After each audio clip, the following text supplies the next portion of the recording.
Buenas tardes, Buenas profe. tardes. Buenas tardes, profe. Buenas tardes, profe. Bueno, ¿qué les parece si empezamos o quieren o todavía falta gente por conectarse?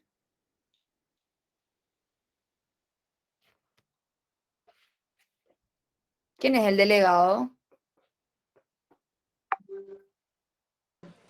Profe, ¿puedes ir desarrollando más tus clases si quieres y yo voy aceptando conforme solicitan? Sin problema. Ok, dale, genial. Bueno, vamos a iniciar entonces. Conmigo vamos a tener la unidad 11, que es contratos de adhesión y contratos de consumo, y después van a desarrollar también la unidad de contrato de compra-venta, si mal no recuerdo, con otra de las profesoras, con Gabriela. Así que podemos iniciar con mi unidad. Les voy a compartir la pantalla para que puedan ver la diapositiva. Y cualquier cosa, me interrumpen nomás. Si tienen alguna duda o alguna consulta, habilitan su micrófono y me preguntan. Dale, profe, gracias. Bueno, ahora les voy a compartir el PowerPoint. Me avisan, por favor, cuando pueden ver.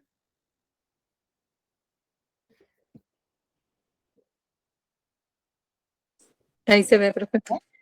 Dale, genial. Bueno, vamos a iniciar entonces. Como les dije, vamos a tratar un poquito sobre lo que es contratos de adhesión y contratos de consumo, cuáles son las similitudes que tienen estos dos tipos de contratos y cuáles son las diferencias también, obviamente, ¿verdad?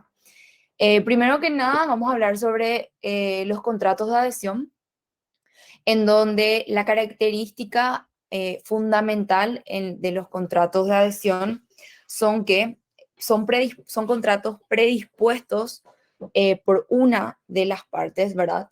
Y en donde hay una eliminación o una anulación total de la voluntad de la otra parte en lo que respecta a la facultad de poder acordar ciertos términos y ciertas condiciones del contrato, ¿sí?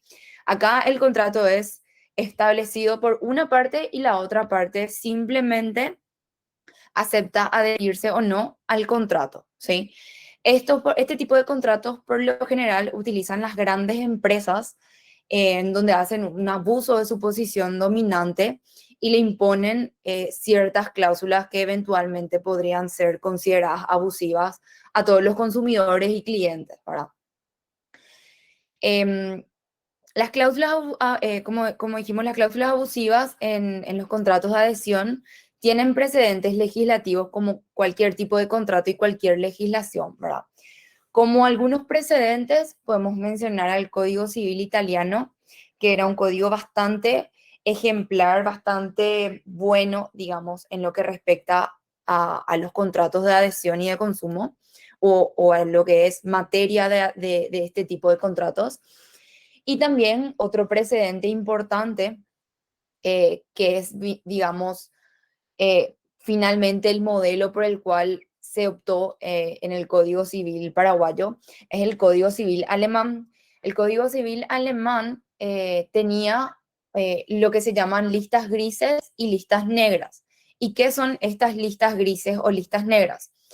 Las listas grises se refería a la mención de ciertas cláusulas que podían tener un carácter abusivo o que podían considerarse abusivas, pero eran cláusulas que estaban establecidas a modo de ejemplo. Es decir, si había alguna otra cláusula abusiva a criterio del consumidor, este podía recurrir ante el juzgado, ¿verdad? Ante los órganos jurisdiccionales para poder demandar eso, y eventualmente el juez podía decidir si la cláusula recurrida, digamos, resulta o no resulta abusiva. ¿Por qué? Porque en las listas grises lo que tenemos son ejemplos de cláusulas abusivas, pero no son limitadas.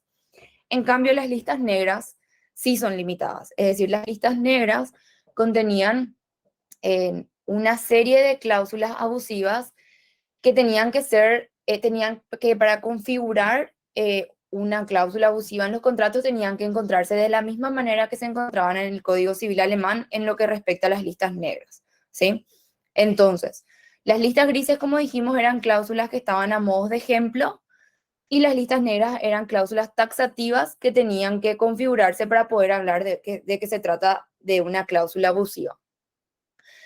Los contratos de adhesión en el Código Civil paraguayo, como bien dijimos, finalmente optaron por seguir la línea civil alemana de las listas grises. De Gasperi había incluido en los artículos 1036 y 1035 del anteproyecto ciertas disposiciones que eran idénticas a las disposiciones italianas. No obstante, el texto final del Código Civil siguió el modelo de listas grises del Código Civil alemán, otorgándole al magistrado la posibilidad de poder valorar las cláusulas que se ponen a su estudio, digamos, para eventualmente determinar si la misma es o no una cláusula abusiva, ¿sí? Como bien dijimos, el Código Civil contempla un artículo en la que refiere ciertas cláusulas que podrían ser consideradas abusivas según el criterio y la sana crítica del juez, y este es el artículo 691. A modo de citar algunas de las cláusulas mencionadas, tenemos que se trata de aquellas cláusulas o que se consideran cláusulas abusivas cuando se excluyen o limitan la responsabilidad de quien impuso el contrato, ¿verdad? También cuando le da la facultad a una sola de las partes para resolver el contrato, o también cuando le da la facultad a una sola de las partes para modificar el precio o cualquier otro término del contrato sin previo acuerdo con la otra. Otro ejemplo de cláusulas podría ser las que imponen al adherente, ¿verdad?, determinados medios probatorios o la que imponen la carga de prueba al adherente.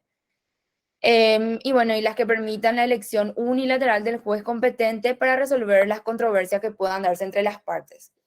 Estos son algunos de los ejemplos de cláusulas abusivas que tenemos contemplado en el Código Civil, que como bien dijimos, son cláusulas modelo, digamos, entre comillas, pero que eventualmente pueden darse otro tipo de cláusulas que también puedan ser consideradas abusivas.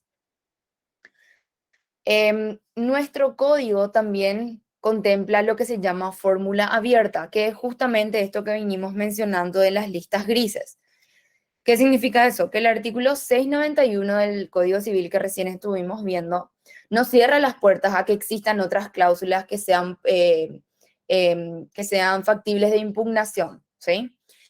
Y el artículo 621 del Código Civil, como dijimos, es más bien un parámetro para poder identificar qué otro tipo de cláusulas pueden eventualmente ser consideradas cláusulas abusivas, ¿sí? Hasta acá estuvimos desarrollando en detalle lo que serían los contratos de adhesión. Ahora vamos a pasar a los contratos de consumo, que si bien son muy similares, hay ciertas diferencias. ¿Cuál es la diferencia? Que en los contratos de consumo puede llegar a darse un cierto grado de negociación entre las partes. Esto es lo que le diferencia al contrato de adhesión, ¿sí? En el contrato de consumo, si bien es mínimo el grado de participación de todas las partes o el grado de voluntad en cuanto a la discusión que puedan sobre los términos y condiciones que pueda regir el contrato, es algo que se da, ¿sí? A diferencia del contrato de adhesión donde no hay ningún tipo de discusión y que el contrato es impuesto unilateralmente. En cuanto a las reglas relativas al contrato de consumo, como bien ustedes saben, tenemos una ley de protección del consumidor y usuario, que es la ley 1334 del año 1998. Esta ley contiene varias disposiciones sobre la materia del consumidor y de la protección al consumidor.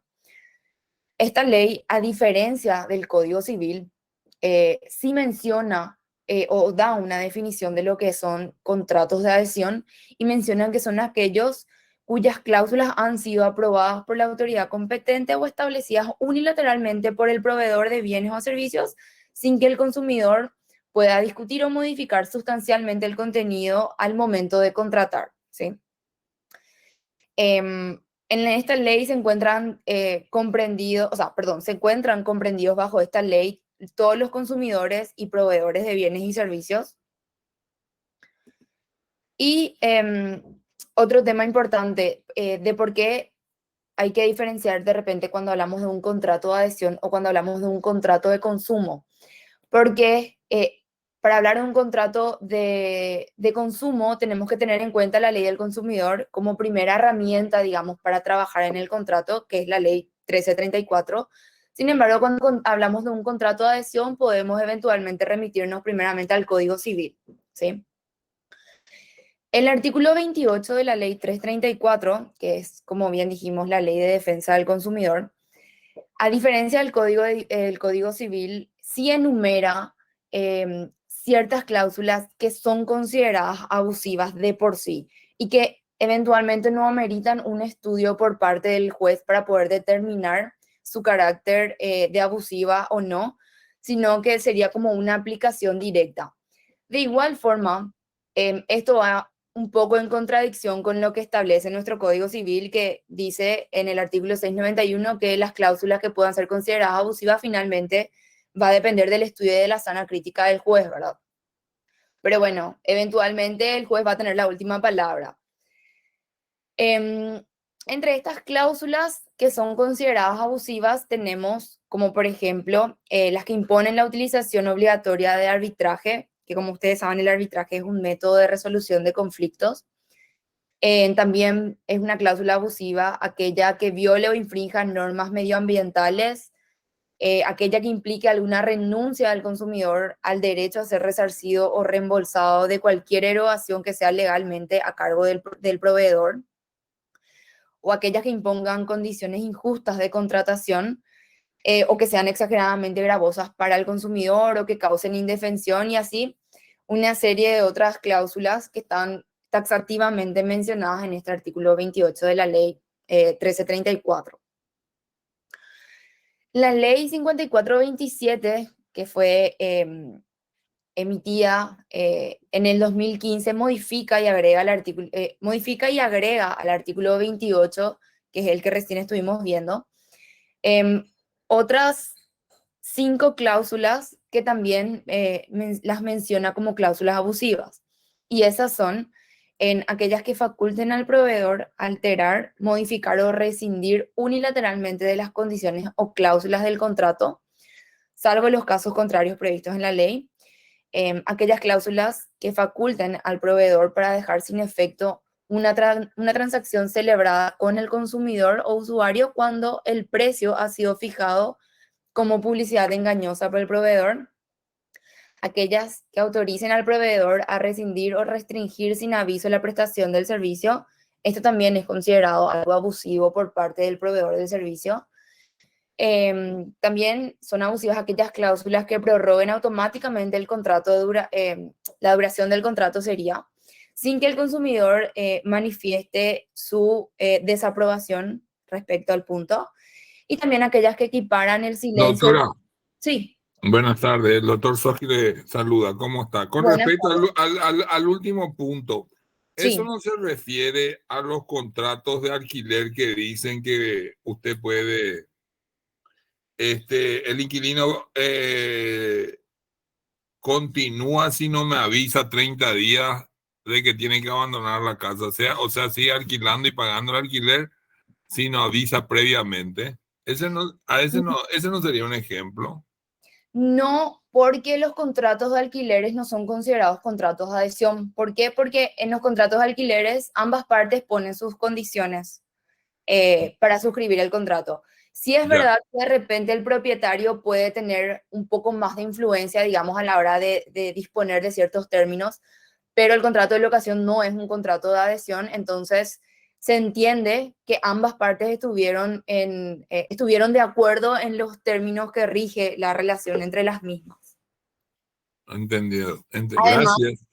dale de nada. Además, el hecho de tener una cláusula de renovación automática no es ilegal, o sea, es algo completamente legal y depende finalmente de la voluntad de las partes nomás.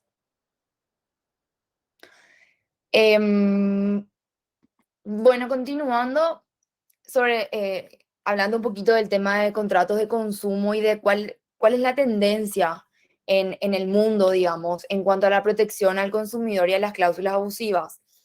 En el derecho comparado encontramos cláusulas abiertas, cláusulas cerradas y cláusulas mixtas. Por ejemplo, en Chile y en Inglaterra, el modelo que ellos tienen es el de las cláusulas cerradas, que viene a ser lo mismo que el de las cláusulas de las listas negras, ¿sí? O sea, tienen determinadas y taxativas las cláusulas que van a configurar como cláusula abusiva en caso de encontrarse en algún contrato de adhesión o en algún contrato de consumo. En Brasil, por el contrario, utilizan el método de las cláusulas abiertas. Esto es similar a decir que tienen un modelo de listas grises. Es decir, hay ciertas cláusulas que sirven de modelo o de parámetros para eventualmente determinar cuál sería una cláusula abusiva. Y en España se utilizan ambos tipos de cláusulas. Hay tanto cláusulas taxativamente establecidas como abusivas y hay otras cláusulas que son utilizadas como modelo para eventualmente determinar cuál sería una cláusula abusiva. Además de regular el contenido de este tipo de cláusulas para poder determinar cuándo es una cláusula abusiva y cuándo no, la tendencia actual también es regular cierto tipo de formalidades, como por ejemplo, como bien dijimos, no solo combatir las cláusulas abusivas en cuanto al contenido, sino también atacar las cuestiones formales, como serían la letra muy pequeña o la utilización de terminología complicada o difícil, o de repente cierta terminología que no es comprensible por la mayoría de los usuarios o de los clientes o consumidores, ¿verdad? Prever ciertos tipos de facilidades formales, digamos, que finalmente ayuden al consumidor o al cliente a poder entender realmente el contenido del contrato y a interpretar de manera correcta. La ley del consumidor dispone en que todos los contratos deben ser redactados de manera clara, precisa y en términos comprensibles para el consumidor, ¿sí? Eso está establecido de manera expresa en la ley 1334, si mal no recuerdo, en el artículo 2. Y la falta de redacción de términos claros y comprensibles para el consumidor es interpretado a favor o será interpretado a favor del consumidor, ¿sí? ¿Qué tipo de controles tenemos nosotros disponibles, digamos, para la revisión de los contratos de adhesión o contratos de consumo? Tenemos el control legal, el judicial y el administrativo. Las cláusulas de los contratos de adhesión y de consumo se encuentran sujetas a diferentes tipos de control. Primero, como primera barrera, tenemos el control particular, que es el que hace cada persona en atención a la autonomía de la voluntad. Al formarse asociaciones de consumidores y usuarios que negocian en un plano de igualdad ciertos términos que eventualmente podrían discutirse, digamos, en un contrato de consumo. También tenemos el control legal, que es el producido a través de los diversos mecanismos que otorga el ordenamiento jurídico para combatir justamente las estipulaciones abusivas, y que son justamente estos artículos que encontramos en el Código Civil y en la Ley de Defensa del Consumidor. También tenemos el control judicial, que es el producido a través del escrutinio realizado por los jueces en aquellos casos que son sometidos a su consideración, ¿sí? Con el control judicial, finalmente, lo que obtenemos es el fallo del juez que eventualmente decide si configura o no un caso de cláusula abusiva. Y también tenemos el control administrativo. ¿Qué significa esto? Que existen instituciones del Estado que establecen un control sobre este tipo de contratos y sobre la conducta, digamos, de los proveedores de bienes y servicios, como así también de los consumidores. Este ente en particular es la SEDECO. La SEDECO es la Secretaría de Defensa del Consumidor, ¿sí? Actualmente es la autoridad administrativa y encargada de la aplicación de la Ley del Consumidor a nivel nacional. Fue creada por la Ley 4.974 en el 2013 y lo que dice esta ley es que las municipalidades y departamentos pueden firmar convenios con la SEDECO para actuar eventualmente como autoridades de aplicación. La SEDECO, es importante recalcar igualmente que la SEDECO no tiene atribuciones en lo que respecta a la aprobación previa de contratos de consumo, ni tampoco a la revisión para su invalidez, ¿sí? Esto solamente correspondería a los jueces.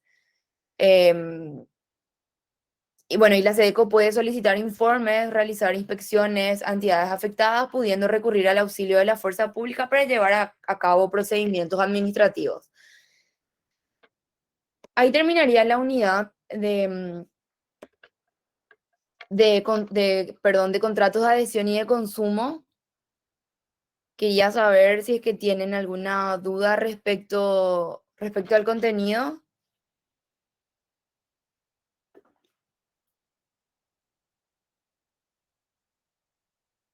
¿No? ¿Está todo claro? Bueno, entonces, igual no se vayan porque veo que hay gente que está abandonando la reunión. Voy a avisarle a la siguiente profesora que venga a desarrollar la unidad que le corresponde.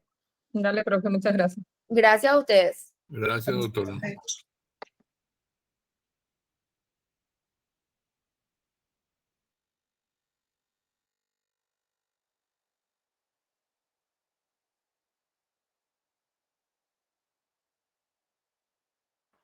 En breve se conecta Gabriela.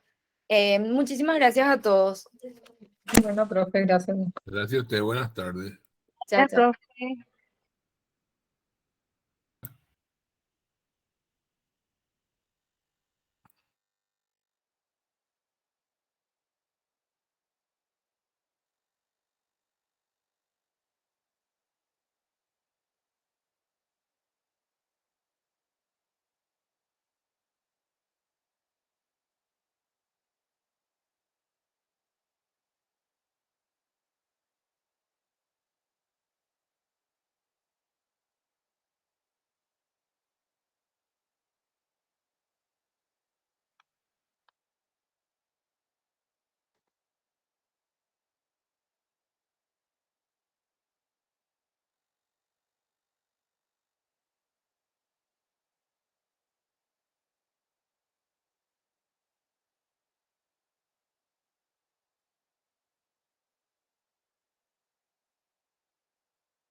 ¿Qué tal, doctor? Te veo muy serio.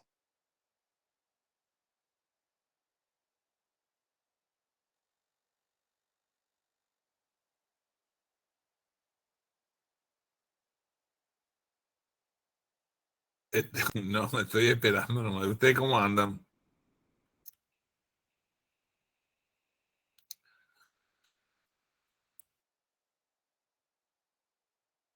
Súper, doctor.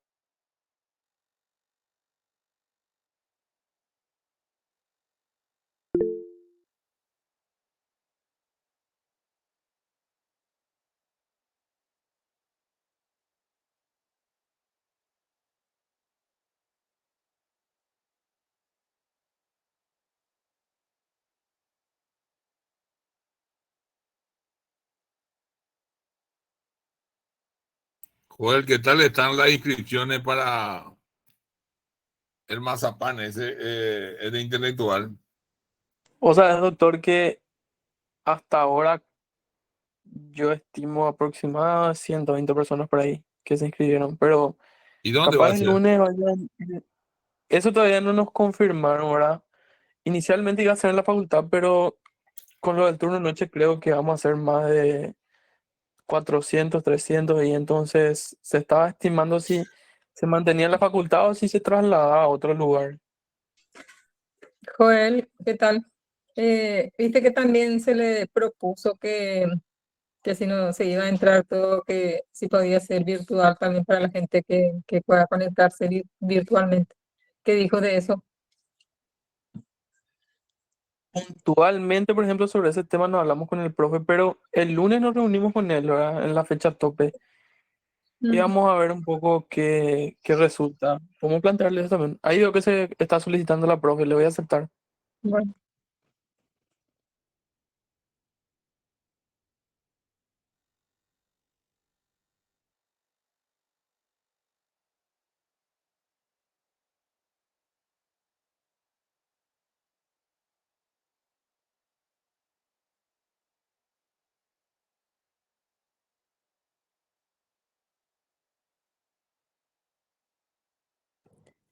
Hola, ¿ustedes me escuchan? Sí, Ahí profe. sí, ¿qué tal, profe? ¿Qué tal? Buenas tardes. Buenas tardes, profe. No sé si es que prefieren ahora un descanso así de 5 minutos para que aprovechen, vayan al baño, agarren algo para tomar agua o comer o lo que sea y después avanzamos con la segunda unidad de hoy, o ya prefieren dar todo decidido como ustedes más les quede cómodo. No, Norma, no te escucho. Que ya estamos esperándole nomás. Ah, bueno, está Mm. bien.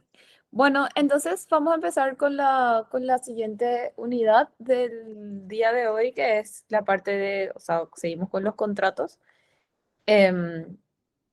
Y es el contrato de compra-venta, ¿sí? Así que voy a presentar mi pantalla, o sea, voy a compartir mi pantalla para presentar la diapositiva y podemos empezar entonces a desarrollar esta unidad. En la medida que yo voy presentando mi pantalla, perdón, que voy presentando la diapositiva, por favor, a ver un poco. Ah, claro, esta misma. Por favor, interrúmpanme nomás, sí, porque al poner la diapositiva yo no les veo y tampoco puedo saber si es que por ahí escriben en el chat o lo que sea. Bueno, como les dije, vamos a hablar sobre ¿Me escuchan bien, verdad? Y ven también mi pantalla. Sí, profe, se le ve y se le escucha bien. Dale, excelente.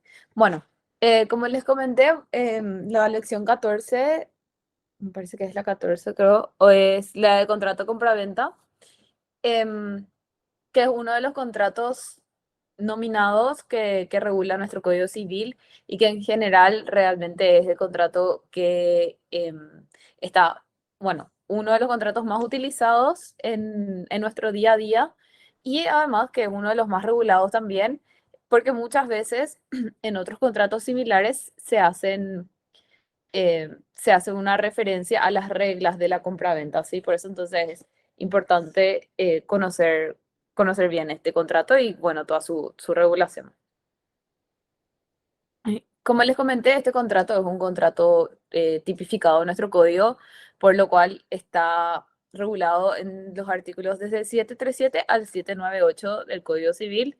Como se dan cuenta, son muchos, o sea, son bastantes artículos, son aproximadamente, rápidamente mis matemáticas,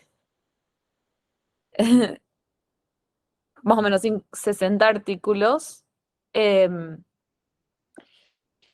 Entonces, o sea, para que se hagan una idea, que realmente 60 artículos para el contrato, un contrato en específico, es bastante.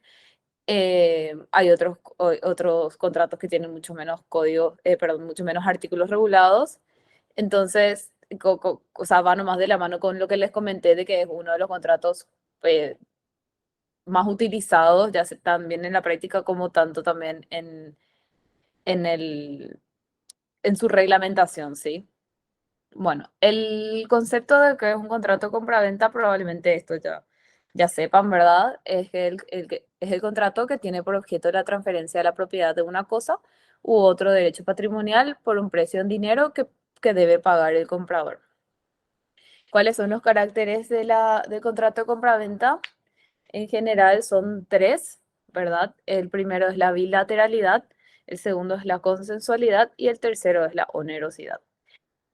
La bilateralidad, dice, implica la participación de dos partes, una parte vendedora y una parte compradora. Lo importante acá es que, o sea, que sepan que cuando nosotros hablamos de bilateralidad, realmente no estamos hablando solamente de que participan dos partes, o sea, como que solamente hay dos partes, sino que hacemos referencia más a que esa participación quiere decir que cada parte tiene una obligación, ¿sí? O sea, que realmente no es que solamente existen dos partes en el contrato, sino que esas dos partes, bueno, cada una de las partes tiene una obligación distinta.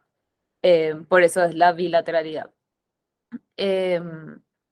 Y bueno, como saben, la obligación por una parte es la entrega de la cosa y la otra parte es el precio en dinero, ¿verdad? El pago del precio en dinero. La consensualidad es un carácter de contrato de compraventa que especifica que el contrato se perfecciona con el consentimiento de las partes. Quiere decir que cuando ya existe consentimiento, aun cuando no haya la transferencia de la propiedad, ya se perfecciona el contrato compra-venta según nuestro artículo 7.16. Y este carácter realmente tiene como que una observación, ¿verdad? Porque por eso les puse acá artículo 7.16 versus el artículo 20.62 de nuestro Código Civil. Les marqué acá para leer juntos. Dice, en el 7.16 dice, salvo estipulación contraria, los contratos que tengan por finalidad la creación, modificación, transferencia o extinción de derechos reales sobre cosas presentes determinadas o cualquier otro derecho perteneciente al enajenante, producirán esos efectos entre las partes desde que el consentimiento se haya manifestado legítimamente. Entonces ahí se da lo que decimos como su carácter de consensualidad. Sin embargo, a la par tenemos un artículo de nuestro Código Civil que es el 2062 que establece lo siguiente en cuanto a la adquisición de cosas muebles por contrato. Y dice, la entrega hecha por el propietario de una cosa mueble transfiere el dominio al adquiriente cuando existe acuerdo entre ellos para transmitir la propiedad. Entonces, ¿qué se establece en el 2062? Que realmente la transferencia del dominio existe recién cuando hay una entrega de la propiedad, o sea, de la cosa mueble. Entonces, tener más en cuenta que si bien el contrato como que se perfecciona ya, el contrato compra-venta se perfecciona ya con el consentimiento de las partes, esta regla sí igual rige la regla de la transmisión o de la propiedad en cuanto a la entrega de la cosa, se rige para las cosas muebles, ¿sí? ¿Podría Después, explicar un poquito mejor? Buenas tardes, doctora. ¿qué tal? ¿Algún ejemplo? Porque es un medio trabalengua.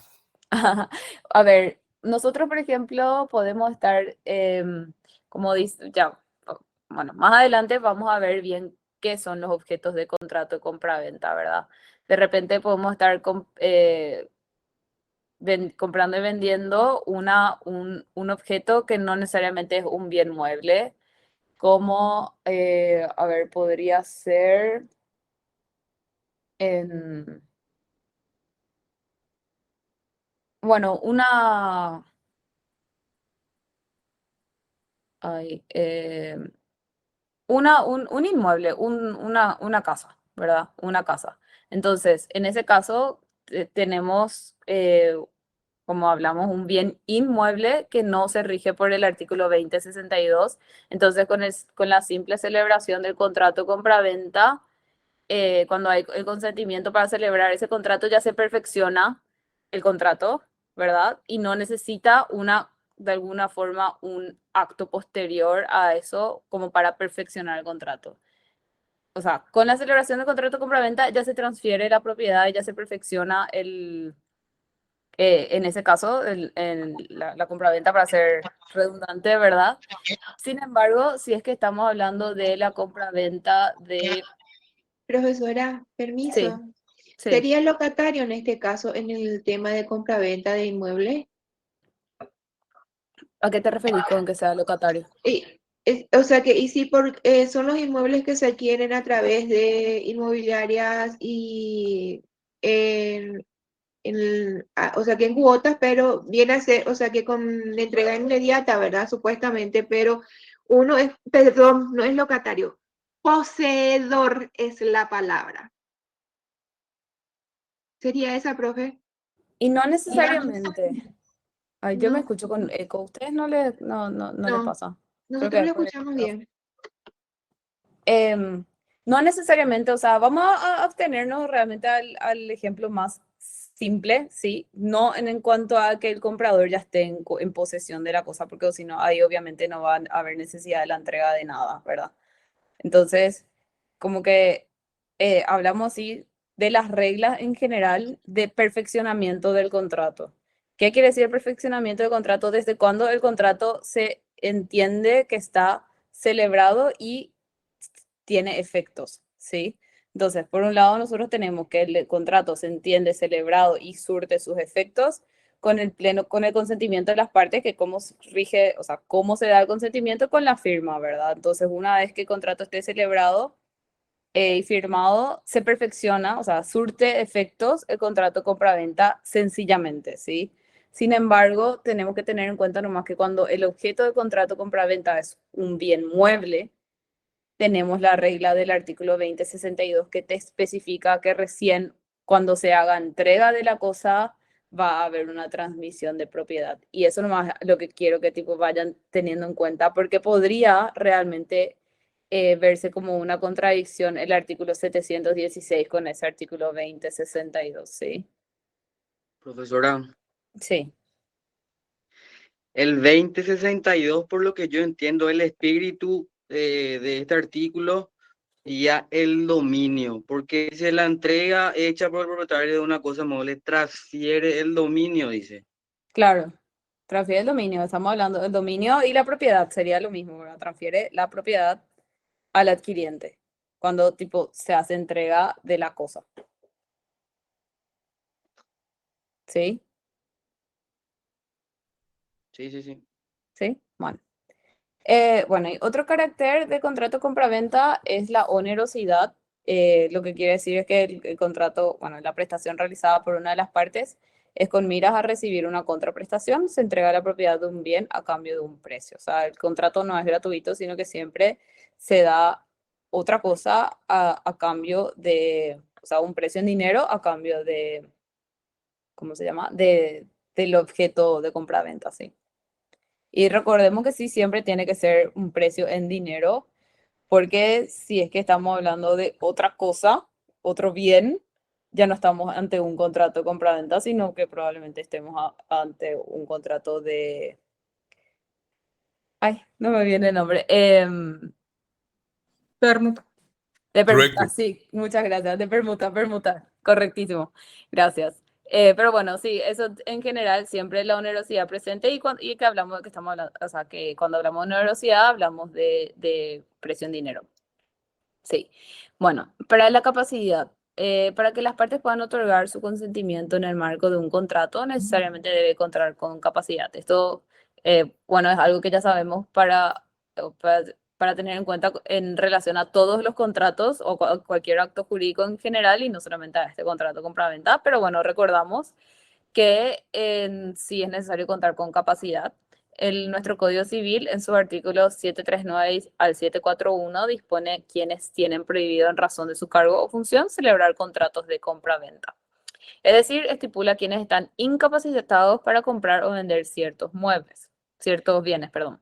Entre ellos tenemos los esposos entre sí, aún separados de bienes. O sea, esto realmente es importante porque como mencionamos, de repente uno puede tener una capacidad, o sea, puede ser capaz de celebrar un montón de actos, sin embargo, incapaz para celebrar actos en específico, como estas excepciones, ¿sí? Los esposos entre sí, aún separados de bienes, por ejemplo, están incapacitados para comprar y venderse bienes entre ellos, pero eso no significa que cada uno por su parte con terceros no pueda, o sea, esté incapacitado para comprar y vender bienes. Eso no es así, sino que estamos hablando de entre ellos existe la incapacidad.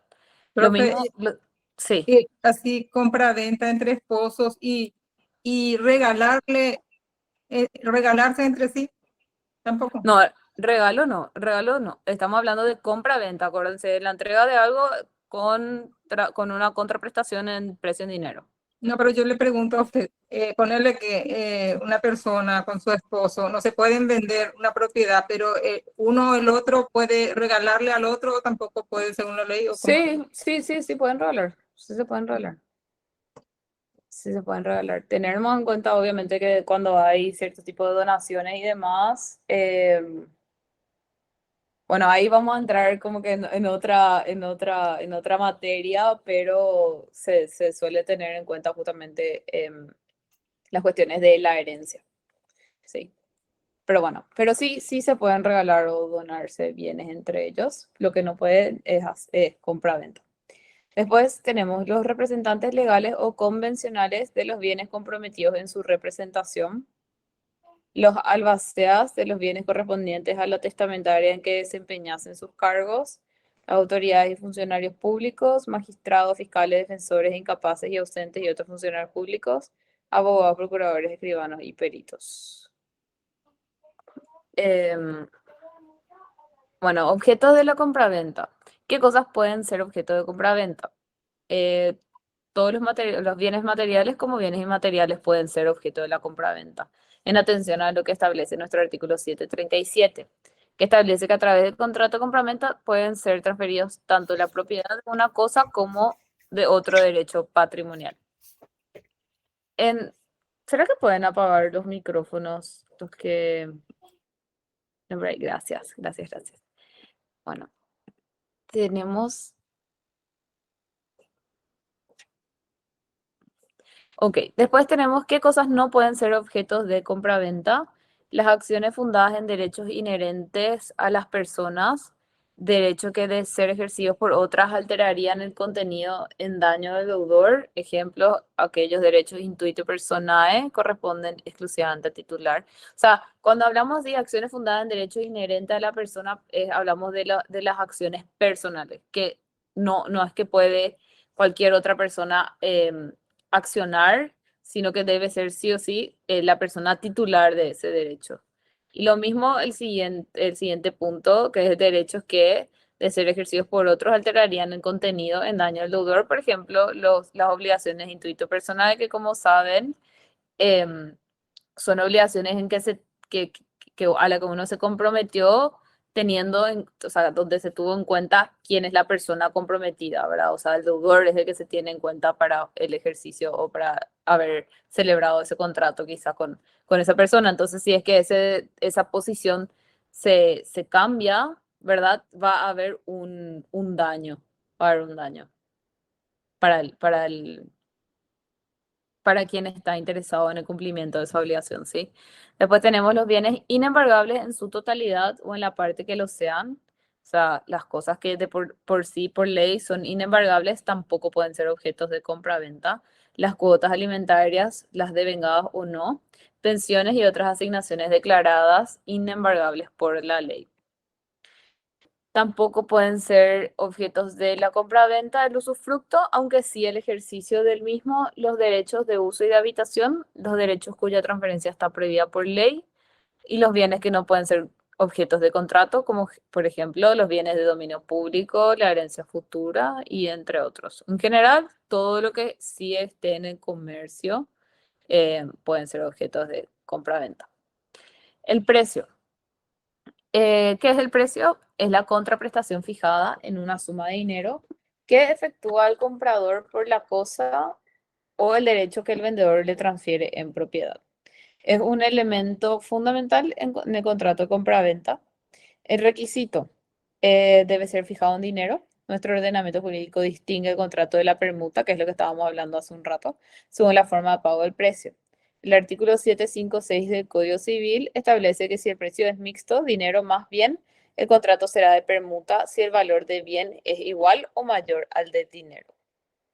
Debe ser determinado o determinable, que estamos hablando que tiene que ser un precio cierto o incierto, pero, o sea, incierto en un momento, pero va a poder ser fijado en un futuro, ¿verdad? Por eso es determinable. Debe ser serio, ¿qué significa esto? Que cuando es simulado o ficticio, o sea, debe ser serio. Bueno, cuando es simulado o ficticio, el ejemplo de la venta de un vehículo cuyo precio nunca se abona o cuando es irrisorio, no. Es como que en esos dos puntos no estamos ante un precio serio, ¿sí? Las obligaciones de las partes. Las obligaciones del vendedor, según el artículo 759 de nuestro Código Civil, establece que las obligaciones son las siguientes. Hacer adquirir al comprador el derecho vendido si su adquisición no es de efecto inmediato del contrato. Entregar al comprador la cosa vendida o el título que instrumenta el derecho enajenado. Recibir el precio en el lugar y el tiempo pactado. Garantizar al comprador por la evicción y vicios de la cosa. O sea, en general, son cosas que por la naturaleza, obviamente, del contrato te dan ya la pauta de que son obligaciones del vendedor, como por ejemplo entregar la cosa vendida, ¿verdad? Recibir el pago en el lugar y el tiempo pactado y esto también es algo muy importante, que es garantizar al comprador por la evicción y los vicios de la cosa. ¿Y cuáles son las obligaciones del comprador? Bueno, por un lado tenemos el pago del precio y por otro lado recibir la cosa comprada. ¿Cuáles son las cláusulas especiales en el contrato compra-venta? Bueno, tenemos que nuestro artículo 766 establece que las partes podrán, por cláusulas especiales, subordinar a condiciones, cargos o plazos o modificar de otra manera los efectos normales del contrato. Algunas de estas cláusulas son, o sea, esta cláusula 766 es la que nos permite incorporar cláusulas especiales para subordinar de alguna forma con condición, cargo, plazo o de otra forma el efecto de un contrato compra-venta, ¿sí? Algunas de estas cláusulas especiales son, por un lado, el pacto de preferencia, que está regulado en estos dos artículos de nuestro código, que dicen el 771 por un lado, puede estipularse el pacto de preferencia facultando al vendedor para recuperar el bien vendido con prelación a cualquier otro adquiriente cuando el comprador quisiere venderlo o darlo en pago. El derecho de preferencia es personalísimo. Y el 772 que dice, si se estipuló pacto de preferencia, el vendedor solo podrá ejercer su derecho dentro de tercero día, tratándose de cosas muebles o incorporables, y en el plazo de 10 días respecto de inmuebles. Perderá la preferencia si no pagar el precio o si no satisface las otras ventajas que el comprador hubiere obtenido. O sea, tenemos que el pacto de preferencia es que le permite al vendedor de la cosa, recuperar el bien vendido con la prelación a cualquier otro adquiriente. O sea que si uno incorpora esta cláusula al contrato, yo vendedor tengo una preferencia por sobre cualquier otro eventual comprador de la cosa para volver a adquirir lo que vendí con preferencia, ¿sí?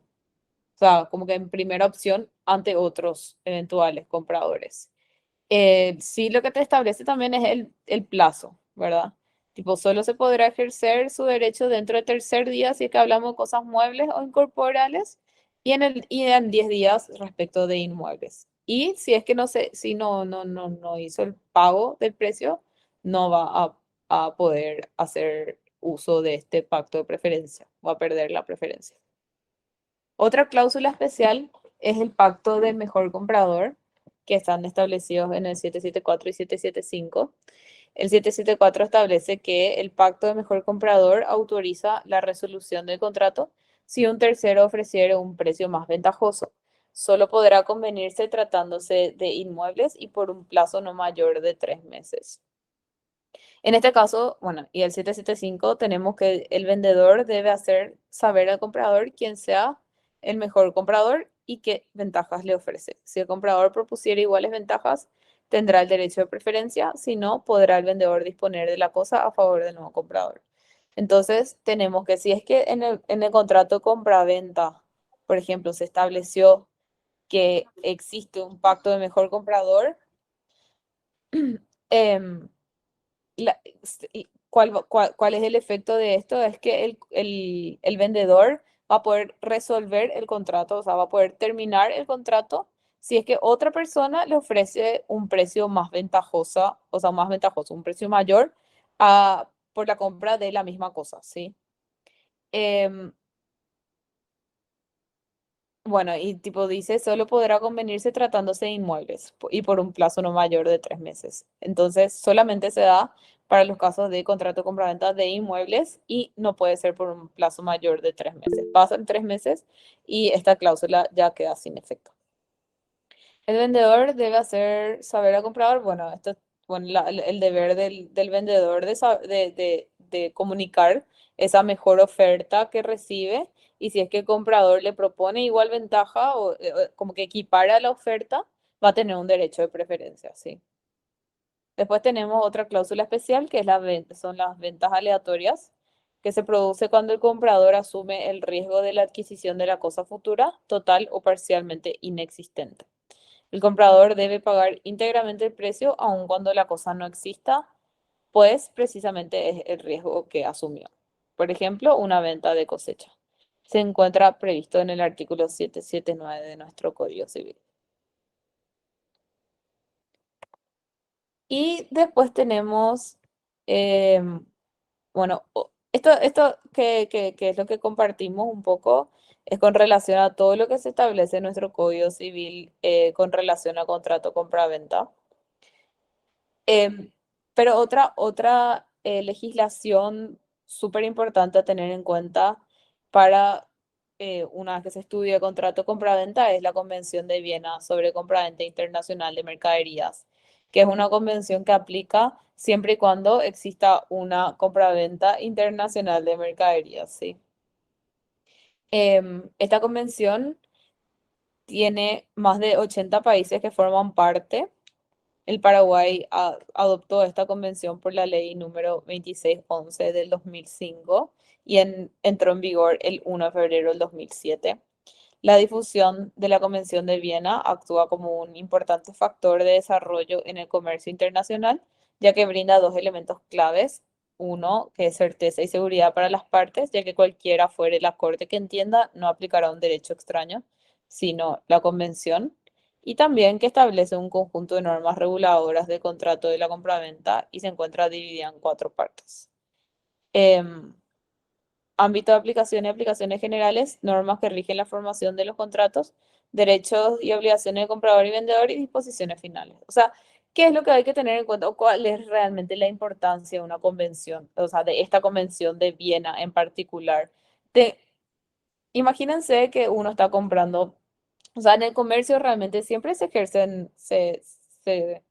se ejercen contratos de compraventa internacional. Como que todo el tiempo las partes están comprando, los comerciantes están comprando bienes de cualquier parte del mundo, ¿sí? Y normalmente, bueno, por ejemplo, estamos en Paraguay y se compra algún bien de Alemania, ¿verdad? ¿Cuáles son las complicaciones que de repente, en la que de repente uno se ve cuando se está contratando con alguien de otro país o con partes de distintos países? Es justamente la ley aplicable, ¿sí? La ley aplicable que de repente bueno, en países del exterior es súper distinta o en algunos casos podría ser similar a la paraguaya, pero de igual forma ni la parte alemana conoce la ley paraguaya ni la parte paraguaya conoce la ley alemana. Entonces, ¿qué es lo que sucede? Es que esta convención, al tener más de 80 países que forman parte, quiere decir que esta convención es ley en 80 países, ¿sí? Entonces, em, el hecho de que esta sea una legislación aplicable al contrato favorece, facilita y, como dice acá, da certeza y seguridad a las partes para que apliquen lo que se establece en la convención, ¿sí? Que lo que se establece en la convención es en general el ámbito de aplicación y las aplicaciones en general, o sea, sobre qué se aplica a esta convención, las normas que rigen a la formación de los contratos, o sea, cuáles son los estándares para la formación de contrato y qué se va a entender por eso. Los derechos y las obligaciones del comprador y del vendedor están establecidos en la convención y bueno, y las disposiciones finales. O sea, súper interesante o súper importante en verdad que bajo una convención otros países, tanto Paraguay como los otros 79 países, tengamos, por ejemplo, exactamente claros cuáles son los derechos y las obligaciones de un comprador y un vendedor en el momento que uno está contratando. Sobre compraventa internacional de mercaderías, sí. Y eso es todo con relación al contrato de compraventa, porque mañana vamos a continuar con la parte de contrato de permuta en la clase. No sé si que alguien tiene alguna duda o consulta, o podemos terminar quizás con, con la clase. Está claro. Excelente. Bueno, y no sé si es que siguen viendo mi pantalla, creo que ya, ahí está, dejar de presentar. ¿Se puede Bueno, conseguir los diapositivas que usted presentó hoy, doctora? sí, sí, sí, sí. Voy a pasarle al, no sé, Delegado. no sé quién es, Martín o Adrián. ok, Ok, está bien. Sí, Gracias. les voy a pasar la diapositiva. Bueno, y eso sería entonces todo por hoy. Si es que no tienen ninguna consulta, podemos terminar la clase y nos vemos mañana para la siguiente unidad. Ok. Gracias, profe. Gracias. Gracias, profe. Dale, Buenas tardes. dale, Dale, profe. igualmente.